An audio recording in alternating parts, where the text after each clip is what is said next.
Hello friends, स्वागत है आपका मेरे यूट्यूब चैनल पे जिसका नाम है कृति Bansal maths.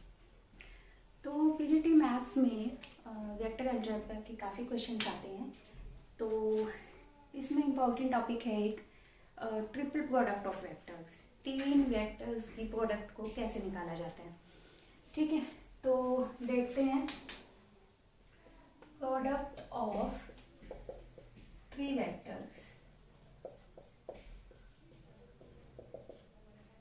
Product of three vectors में क्या क्या पॉसिबिलिटीज बनती हैं।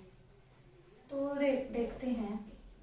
इस टाइप से हो सकता है A dot B cross C sorry A cross B cross C, इस टाइप से पॉसिबिलिटी है कि तीन की प्रोडक्ट इस टाइप से लें हम। ठीक है, या ए डॉट बी क्रॉस सी भी हो सकता है। ठीक है, पॉसिबिलिटीज देख रहे हैं, बट इसमें से कुछ हम वैलिड निकालेंगे, कुछ अनवैलिड निकालेंगे। तो ये भी पॉसिबिलिटी है। ठीक है, या इस टाइप से भी पॉसिबिलिटी है। ठीक है, तो इनमें से वैलिड कौन सी है ये देखते हैं। अब इसको देखो, अब यहाँ पे हमने ब्रैकेट नहीं लगाई है। ठीक है, ब्रैकेट लग जाएगी तो अंडरस्टूड है कि पहले क्रॉस लेना है फिर डॉट लेना है, वो पॉसिबल है। बट यहाँ ब्रैकेट नहीं है तो ये पॉसिबिलिटी पॉसिबल नहीं है। हमें ब्रैकेट लगी हुई दी होनी चाहिए। ठीक है, ये भी पॉसिबिलिटी नहीं है क्योंकि यहाँ पे ब्रैकेट नहीं है। पहले होना चाहिए डिफाइंड कि इसकी प्रोडक्ट पहले लेनी है या इसकी पहले लेनी है। ठीक है, इसी वजह से ये भी हम कैंसिल आउट कर देते हैं। अब ये देखो, हमें पता है डॉट प्रोडक्ट स्केलर देती है एंड क्रॉस हमें वेक्टर देता है। टू वेक्टर्स की क्रॉस प्रोडक्ट होती है, बट स्केलर की वेक्टर से क्रॉस प्रोडक्ट पॉसिबल नहीं है। This is possible. ये एक वेक्टर आ जाएगा ए क्रॉस बी और उसकी क्रॉस प्रोडक्ट सी के साथ पॉसिबल है। तो ये सही है, ये भी सही है। ठीक है, ये भी सही है, इस टाइप से भी पॉसिबल है। अब ये देखो, यहाँ पे ना तो ब्रैकेट लगी है कि पहले किसका डॉट लेना है। अगर ब्रैकेट लग भी जाए तो भी पॉसिबल नहीं है क्योंकि ये तो स्केलर बन जाएगा। स्केलर की डॉट प्रोडक्ट वेक्टर के साथ नहीं हो सकती है, तो ये भी पॉसिबल नहीं है। एक पॉसिबिलिटी हमारे पास ये है, ए डॉट बी क्रॉस सी हमने नहीं लिखी थी ना, तो ये भी पॉसिबिलिटी है क्योंकि ये हमें वेक्टर देगा तो दो वेक्टर की डॉट प्रोडक्ट ली जा सकती है। तो हमारे पास दो ही पॉसिबिलिटीज है, या इस टाइप से या इस टाइप से। ठीक है, ये तो सिमिलर ही केस है। तो जो ये पॉसिबिलिटी है तो इसको हम बोलते हैं scalar triple product of vectors. ठीक है, तो scalar triple product of vectors में क्या है, ए डॉट बी क्रॉस सी, तीनों वेक्टर हैं। तो इसको हम बोलते हैं क्या, ये क्या है, ये है scalar triple product of vectors. क्योंकि तीन वेक्टर्स हैं इसलिए ट्रिपल प्रोडक्ट। ठीक है, तीनों वेक्टर है ट्रिपल प्रोडक्ट ऑफ वेक्टर्स। क्योंकि डॉट प्रोडक्ट इस वेक्टर का और यहाँ से एक वेक्टर जो मिलेगा उसकी डॉट हमने लेनी है ए के साथ। डॉट प्रोडक्ट क्योंकि दो वेक्टर की हमें पता है स्केलर होती है, तो इसलिए इसको हम बोलते हैं scalar triple product of vectors. ठीक है, तो इसको हम इस टाइप से भी लिख सकते हैं, A vector B vector C vector. इसको एक बॉक्स में भी लिख सकते हैं, बॉक्स ए बी सी, यानी स्केलर ट्रिपल प्रोडक्ट हमारी बॉक्स प्रोडक्ट भी इसको हम बोल सकते हैं। ठीक है, तो ए बी सी इसको लिखा जाता है। तो स्केलर जैसे हम टू वेक्टर्स का यूज करते थे एरिया ऑफ द पैरेललोग्राम निकालने के लिए, इसी टाइप से तीन वेक्टर को यूज किया जाता है वॉल्यूम ऑफ पैरेललोपिड को निकालने के लिए। ठीक है, पैरेललोपिड का वॉल्यूम निकालने के लिए हम बॉक्स एबीसी का यूज करते हैं। तो वॉल्यूम ऑफ पैरेललोपिड क्या होता है, वेक्टर ए बी सी के इक्वल होता है। पैरेललोपिड निकालना है तो हम क्या ले लेंगे, बॉक्स एबीसी ले लेंगे, तो वॉल्यूम ऑफ पैरेललोपिड आ जाएगी। ठीक है, अब देखते हैं हम properties of triple triple product है, स्केलर प्रोडक्ट ऑफ वेक्टर्स की हमें प्रॉपर्टीज देखनी है। तो बॉक्स एबीसी है क्या? बॉक्स एबीसी हमने कहा है कि ए डॉट बी क्रॉस सी को हमने बॉक्स एबीसी कहा है, ठीक है। तो बी क्रॉस सी क्या होता है? सपोज बी वेक्टर हमारे पास है b1 आई कैप b2 जे कैप प्लस b3 के कैप एंड सी वेक्टर हमारे पास है c1 आई कैप c2 जे कैप प्लस c3 के कैप। तो हम बी क्रॉस सी निकालेंगे तो वो क्या आ जाएगा? आई कैप जे कैप के cap b1 b2 b3 c1 c2 c3 का डिटर्मिनेंट। अब हमें ए डॉट भी लेना है, तो ए डॉट लेंगे तो क्या आ जाएगा? इसको थोड़ा सा सॉल्व करके एक स्टेप पे देखते हैं। ये क्या है? आई cap into b2 c3 minus c2 b3, ये है ना। और अब हमें क्या लेना है? ए डॉट भी लेना है। सपोज दिस वेक्टर ए हमारे पास है a1 आई कैप a2 जे कैप प्लस a3 के कैप। ए वेक्टर हमारे पास ये है, ठीक है। तो ए जब हम डॉट बी क्रॉस सी लेंगे तो क्या होगा? आई वाले कंपोनेंट आई में मल्टीप्लाई हो जाएंगे, तो यहाँ पे क्या आ जाएगा? a1 आ जाएगा, ठीक है। इसी टाइप से हम जे का कंपोनेंट निकालेंगे तो जे हट के वहाँ पे a2 आ जाएगा।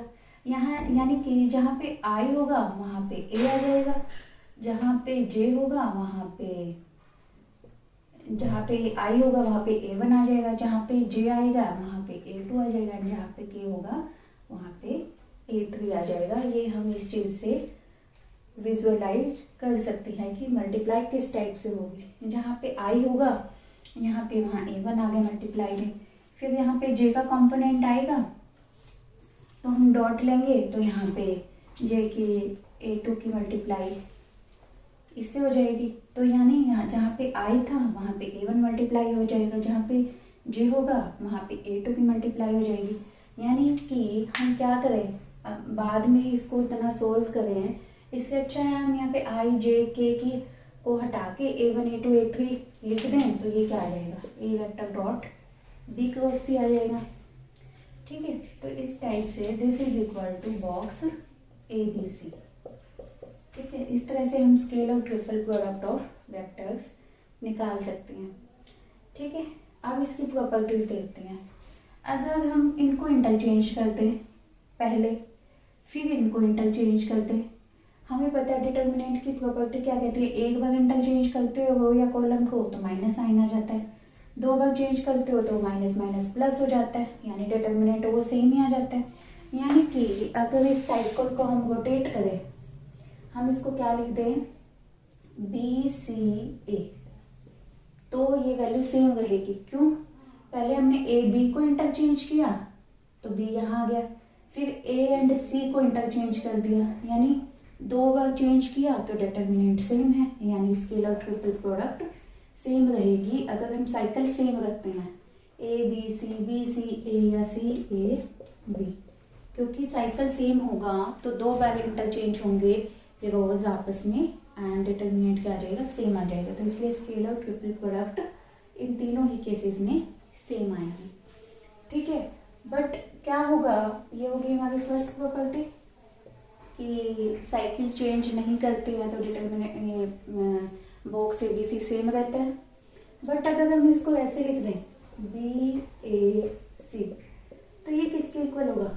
यानी फर्स्ट एंड सेकंड को हमने इंटरचेंज किया तो माइनस साइन आ जाएगा ना, तो जो डिटर्मिनेंट पहले था उसका नेगेटिव हो जाएगा। तो b a c is equal to minus of a B C, ठीक है।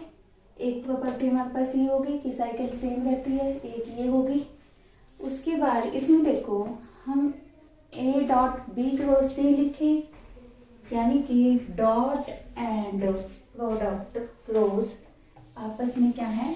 इंटरचेंज कर सकते हैं। कैसे कर सकते हैं?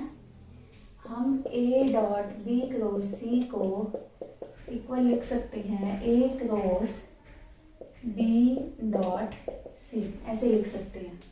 तो यहाँ से देखो ए बी सी किसके इक्वल है, तो this is equal to c a B.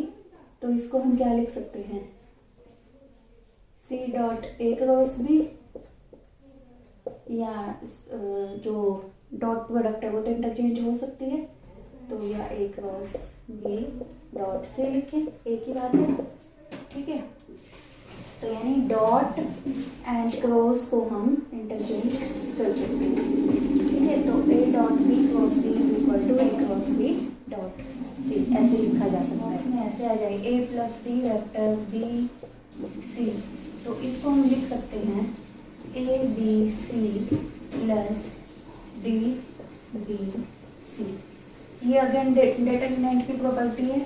Again determinant की कैसे, यहाँ पे क्या है, a1 plus d1, b1 c1, b2 c2, b3 c3। ठीक है, इसको हम ऐसे भी लिख सकते हैं a1 b1 c1, a2 b2 c2, a3 b3 c3 plus d1 b1 c1, d2 b2 c2 and d3 b3 c3। तो ये क्या हो गया, बॉक्स ABC हो गया। ठीक है, तो ये बॉक्स ABC हो गया एंड ये क्या हो गया, बॉक्स DBC हो गया। तो डिटर्मिनेंट को हम इस टाइप से भी लिख सकते हैं, वेक्टर प्रोडक्ट ऑफ, तो ये वेक्टर्स में क्या हो गया, हमने वेक्टर प्रोडक्ट लेनी है। ठीक है, यानी दोनों जगह क्रॉस साइन आ जाएगा। तो इस प्रोडक्ट को हम क्या कहते हैं, वेक्टर प्रोडक्ट कहते हैं, या ऐसे भी ले सकते हैं, इस टाइप से भी लिया जा सकता है। ठीक है, तो हमें पता है कि B क्रॉस C से क्या, कौन सा वेक्टर मिलता है, perpendicular to B and C। ठीक है, तो इसके परपेंडिकुलर मिलेगा एंड फिर A वेक्टर से, suppose this vector is N vector, तो A वेक्टर क्रॉस जब N वेक्टर लेंगे उससे भी क्या मिलेगा, परपेंडिकुलर मिलेगा। पहले इनसे परपेंडिकुलर मिला, ठीक है, इनसे परपेंडिकुलर मिला, फिर एक तीसरे वेक्टर के साथ क्रॉस प्रोडक्ट ले तो फिर परपेंडिकुलर मिलेगा, तो वो वापस कौन से प्लेन में चला जाएगा, इसी प्लेन में चला जाएगा जिसमें B एंड C थे। तो जो वेक्टर होगा, ये रिजल्टेंट वेक्टर होगा, वो कौन सा वेक्टर होगा, वो होगा हमारे पास perpendicular to A vector and in plane of B and C vector. B and C के प्लेन में होगा एंड A के परपेंडिकुलर होगा। ठीक है, तो जो हमें पता है कि कोई वेक्टर B एंड C के प्लेन में है, यानी किसी प्लेन में वेक्टर है और उस प्लेन के दो वेक्टर हमें पता है, तो हम उस वेक्टर को उसके लीनियर कॉम्बिनेशन में लिख सकते हैं। तो ये जो वेक्टर होगा, यानी कि this vector A cross B cross C, इसको हम लिख सकते हैं lambda B plus mu C। ठीक है, क्योंकि हमें पता है this vector is lies in the plane of B and C। B and C के प्लेन में है तो B एंड C के कॉम्बिनेशन में लिखा जा सकता है, तो lambda B plus mu C। तो अब हम देखते हैं प्रॉपर्टीज। प्रॉपर्टीज क्या है हमारे पास, फर्स्ट प्रॉपर्टी देखो, हम फर्स्ट प्रॉपर्टी में देखते हैं कि A cross B cross C को हम क्या लिख सकते हैं, पहले फर्स्ट एंड लास्ट के डॉट प्रोडक्ट लेंगे, A dot C multiplied by B vector minus, फिर हम इसके साथ लेंगे A dot B multiplied by C vector. ठीक है, इस टाइप से लिखा जा सकता है। सेकंड है A क्रॉस B हो क्रॉस C किसके इक्वल होगा, फर्स्ट की लास्ट के साथ A डॉट C मल्टीप्लाइड में जो बचा हुआ वेक्टर है माइनस, फिर B की C के साथ B डॉट C। ठीक है, B डॉट C मल्टीप्लाइड में जो वेक्टर बच गया इनटू A। थर्ड है, क्योंकि इन दोनों की वैल्यूज अलग अलग है तो हम कह सकते हैं कि इक्वल तो नहीं होंगे आपस में। ठीक है, this is not equal to A cross B cross C। ठीक है, ये आपस में इक्वल नहीं होते हैं। उसके बाद एक प्रॉपर्टी हमारे पास ये भी है, first second third and fourth ये होगी कि इसको इसके कॉम्बिनेशन में लिखा जा सकता है lambda B plus mu. Reciprocal system of vectors. क्या होता है। सपोज हमारे पास 3 वेक्टर हैं, A vector, B vector, C vector, ठीक है। अब हमने इनके रेसिप्रोकल्स डिफाइन किए हैं, A dash, B dash, B dash and C dash, ये डिफाइन किए हैं। तो ए डैश क्या होगा, A dash is equal to B cross C divide by A B C, ठीक है। इसी टाइप से बी डैश क्या होगा, C cross A divide by A B C. इसी टाइप से सी डैश क्या होगा, A cross B divide by A B C, ठीक है। अब हम बॉक्स ए बी सी की तरह box A dash, B dash, C dash निकालते हैं, तो क्या आ जाएगा, वो आ जाएगा B cross C divide by A B C, ये है C cross A divide by A B C, and ये क्या है, A cross B divide by A B C, इनका बॉक्स। तो देखो बॉक्स ए बी सी क्या है, ए डॉट बी क्रॉस सी है ना, तो स्केलर प्रोडक्ट तो क्या होती है, एक स्केलर क्वांटिटी होती है। तो जब इसके बॉक्स को ओपन करेंगे तो क्या आएगा, this dot this cross this, ठीक है। तो ये एक टाइप से क्या होगा, सपोज इसको हम के मान लेते हैं, तो B cross C divide by K dot C cross A divide by K cross A cross B divide by K, ये इस टाइप से हो गया ना। तो के तीनों में मल्टीप्लाई में आएगा, ठीक है। तो यहाँ से क्या होगा, के क्यूब हम अलग से लिख सकते हैं। तो इसी टाइप से हम बॉक्स में ये बात समझ सकते हैं कि कोई स्केलर है मल्टीप्लाई में, तो उसको बाहर निकाल लो। तो ये आ गया ए बी सी क्यूब आ गए। तो यहाँ पे हमारे पास बच गया B cross C, C cross A and A cross B, ठीक है। तो इसका बॉक्स हो गया। तो ये बॉक्स अपने आप में एक क्वेश्चन है, किसकी वैल्यू किसके इक्वल होगी, हम निकाल लेते हैं। तो हम वैल्यू निकालते हैं बी क्रॉस सी, इसकी बॉक्स को हम क्या लिख सकते हैं, box B cross C cross A cross B किसके इक्वल होगा।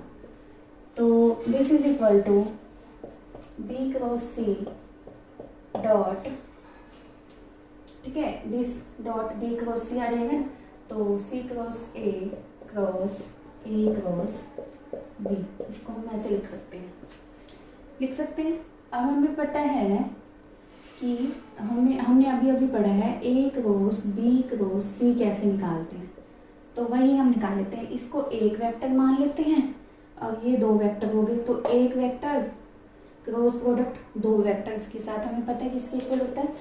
तो लिख लेते हैं क्या आएगा, B cross C as it is, and ये यहाँ पे बीच में डॉट है, ठीक है। तो ये किसके इक्वल आएगा, देखो ये वेक्टर एज इट इज, इसकी डॉट प्रोडक्ट लास्ट वाले के साथ, dot B minus dot B and multiplied by A vector minus C cross A, इसकी डॉट प्रोडक्ट इसके साथ dot A and multiplied by B vector, ऐसा हम लिख सकते हैं, ठीक है। अब देखते हैं आगे। तो आगे ये वैल्यू किसके इक्वल आ गई, B cross C cross A and A cross B, ठीक है। तो this is equal to B cross C as it is, ये एज इट इज है। अब इसको देखो, इसको हम क्या लिख सकते हैं, बॉक्स ए बी सी लिख सकते हैं इसको, ठीक है, क्योंकि ये क्या हो गया, सी ए बी हो गया, साइकिल सेम है तो ए बी सी भी लिखा जा सकता है। तो डॉट हमारे पास यहाँ आ गया a box a B C, ठीक है, A B C multiplied by A है माइनस, देखो अब यहाँ क्या हो गया, ये 2 वेक्टर सेम आ गए, ये box C vector A vector बन गया मल्टीप्लाइड बाय बी वेक्टर, ये इक्वल टू 0 होता है। क्यों होता है 0, क्योंकि क्या होगा, 2 रोज सेम हो जाएंगे डिटर्मिनेंट की। ये कैसे बनेगा, C1 C2 C3 ठीक है। फिर A1 A2 A3 and A1 A2 A3 C A A इस टाइप से बनेगा, ठीक है। एंड ये दो होते हुए इक्वल टू 0 हो जाएगा, ठीक है। ये इक्वल टू 0 हो गया, यहाँ से ABC बचा और मल्टीप्लाइड में A and this equal to 0, तो हमारे पास सिर्फ ये बचा है। इसकी डॉट प्रोडक्ट इसके साथ आ गई। अब हमें पता है ABC तो स्केलर क्वांटिटी है, इसको अलग लिख लेते हैं, इसको अलग लिख लेते हैं। एंड ये किसके इक्वल आ गया, B cross C dot A आ गया। अगेन हम इसको क्या लिख सकते हैं, इसको हम ABC लिख सकते हैं, तो this is equal to ABC square आ गया, ठीक है।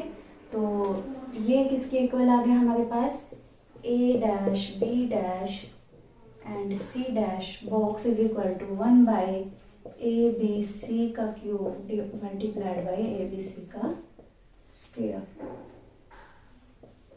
ठीक है। ये आ गया, तो ये cancel, this is equal to 1 by ABC। तो रेसिप्रोकल सिस्टम में हम क्या कह सकते हैं, रेसिप्रोकल सिस्टम में हम कह सकते हैं कि A dash B dash C dash box किसके इक्वल होता है, 1 बाई ABC इसके इक्वल होता है, ठीक है। तो यहाँ पे हमारा ख़त्म होता है टॉपिक, ठीक है। आई होप आपको समझ आया होगा एंड आपको मेरी वीडियो अच्छी लगती है तो प्लीज़ इसको लाइक कमेंट शेयर जरूर कीजिए। आप सभी का धन्यवाद।